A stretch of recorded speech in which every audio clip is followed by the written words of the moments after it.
Alors voilà, je me suis reposé les bras quelques minutes. Le cerveau en a profité pour faire son travail d'analyse inconsciente. Et on m'a promis que si je m'appliquais un peu, normalement je devrais montrer très rapidement des progrès par rapport à tout à l'heure. En karting, et plus particulièrement sur des machines de location qui sont relativement peu puissantes, on est toujours à faire quelque chose sur l'une des deux pédales. Soit on a la volonté d'accélérer et on appuie donc sur l'accélérateur évidemment, soit on a la volonté de se ralentir et dans ce cas-là on appuie fermement sur le frein pour avoir le freinage le plus efficace possible. Évidemment, plus je serai efficace sur le frein et moins il durera longtemps. Et donc plus je serai souvent en phase d'accélération. Et ça, c'est du temps facile à gagner. Petite précision pour certaines personnes, crier n'a jamais arrêté un kart. Il y a la pédale de gauche pour ça. Cette fois encore, j'ai bien écouté le briefing du chef de piste. C'est toujours bon de se remettre en tête les consignes et puis il peut y avoir des nuances, voire un conseil supplémentaire.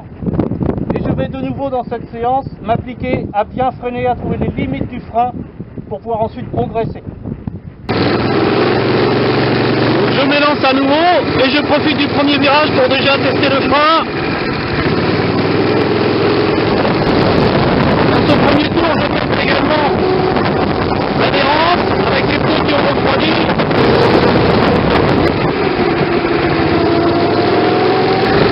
Je vais utiliser la zone où le freinage est le plus significatif sur ce circuit, à savoir au bout des stands, pour prendre des repères.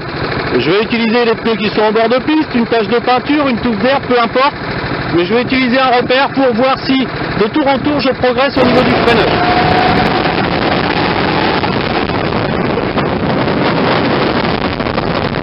Les pneus chauds, je m'améliore de tour en tour en termes d'efficacité, ça me permet de faire mon freinage sans perdre le contrôle de la machine. Si je freine trop tard ou que je manque d'efficacité sur le freinage, je vais rentrer trop vite dans la courbe, rapidement à l'extérieur du virage.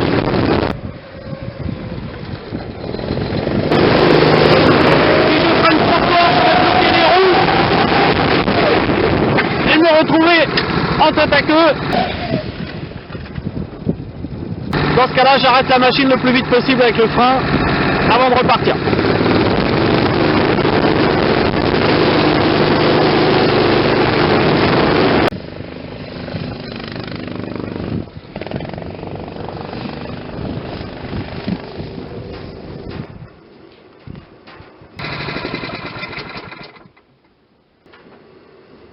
Ah, j'ai senti que ça allait nettement mieux.